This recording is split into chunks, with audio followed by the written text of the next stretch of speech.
Good morning and welcome to Ladakh. It's my first morning here. I arrived yesterday and I can feel in the altitude a little bit. 3,500 meters. I was higher than this, but that was about 10 days ago now, so I guess I've lost the acclimatization. It's a fantastic morning.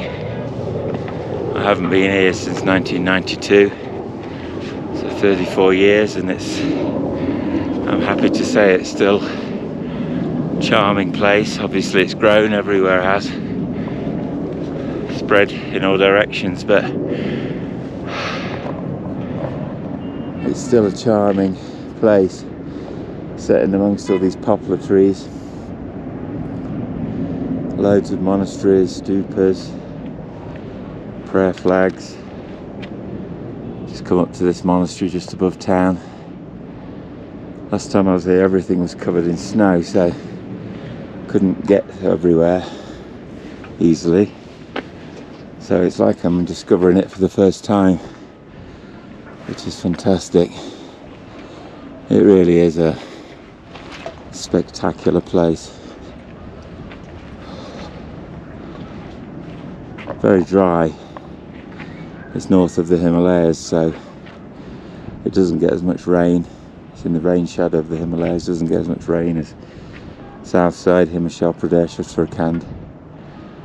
So the mountains are actually very dry, and any vegetation here, any agriculture or trees, is a result of irrigation. And the airport's down there. That's the airstrip. It's about 4 kilometres from town. Coming into land is actually quite scary and breathtaking, because the plane goes across those mountains, seems to scrape almost the top of those mountains, turns round and comes back to land again in this direction. I remember that vividly from the first time. First time we came was in January, and we took off from Delhi at 6 o'clock in the morning when the sun was rising, and flew across these hundreds of kilometres of snow-capped Himalayan peaks. It's the most spectacular flight I've ever done. And then arrived in this kind of wonderland. It's the coldest place I've ever stayed for 2 weeks, and it's definitely the coldest place I've ever stayed for any length of time. Happy to be back. Very happy to be back in Ladakh. It feels exciting. It feels like there's so much to explore here.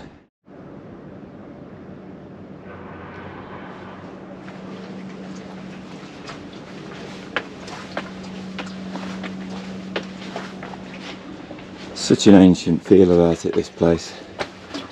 The buildings, I don't know how old they are, but they just have this timeless, classic feel about them. Like they could have been here for thousands of years. They could almost be part of the mountains.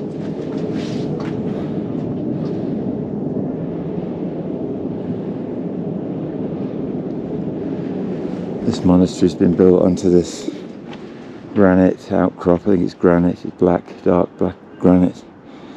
Looks like it. Must have been a very different place when this was built. Must have been incredibly quiet. It's a good reason why I always thought why Buddhists chose to put their monasteries on mountain tops in very quiet places. Much better for meditation. There's no distractions, no disturbances. Yesterday I found a beautiful little guest house just by walking around town. Tried a couple of places and then I found this little place down here right at the bottom of the rocks here. And it was just so quiet last night. I got 2 windows looking out at the view, and it was just so peaceful. All night I didn't hear a thing. which is exactly what I need from a guest house. The people are charming, a Buddhist family who built the place with the family, and extremely good value for money as well. Huge collection of Tibetan prayer flags here. These are, you get these everywhere in monasteries and mountain tops. They're designed to disintegrate and disperse the prayers into the wind, which is a really beautiful idea, I think. There's 5 colours of prayer flag.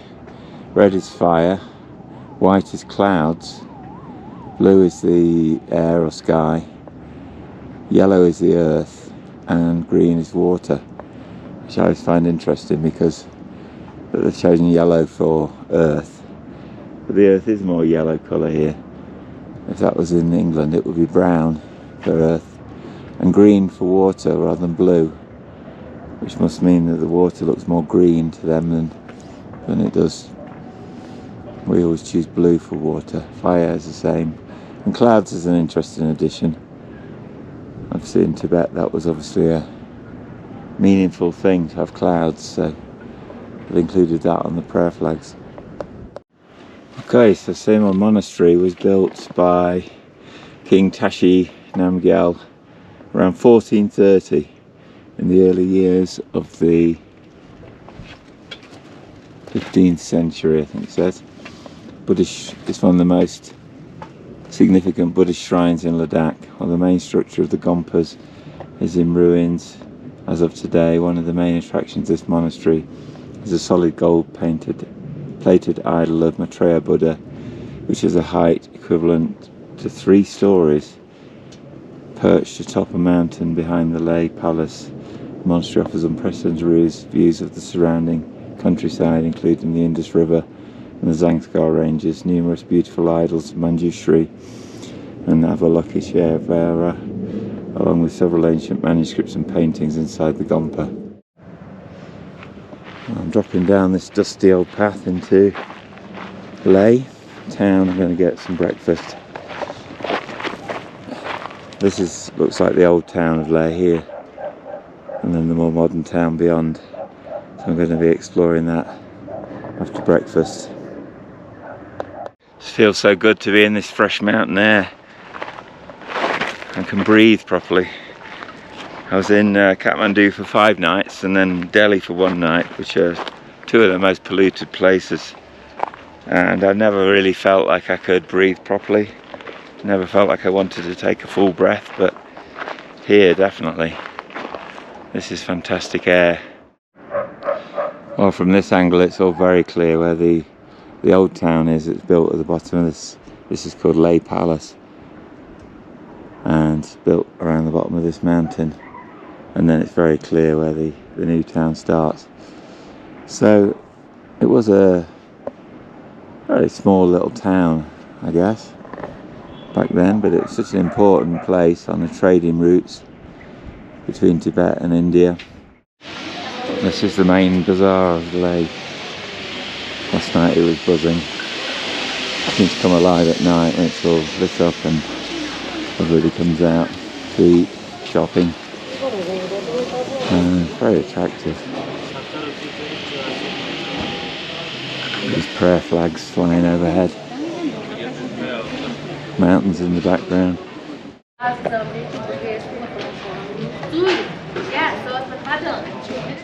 couple of very ornate mosques in this main bazaar. Attractive. It's actually really nice coming at this time of day because it's so quiet. I can walk around and look properly. I've been looking for buildings that I think might have been here in 92 when I was here. And there's not much sign. There's this odd one that might just have been present. Apart from that, I think everything else has changed, which is understandable. It's 34 years. There is one here on the left, this old post office. I've got a feeling that could well be older. That may well have been here.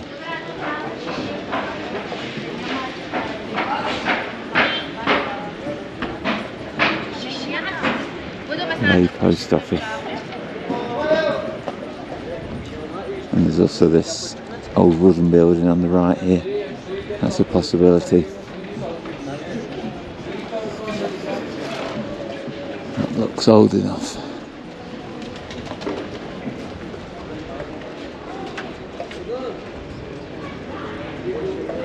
I just wish I'd got a video camera back then and taken more photographs.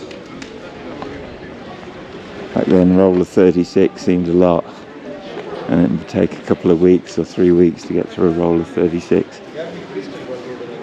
And cameras were unheard of in my world, so video cameras. So no video whatsoever.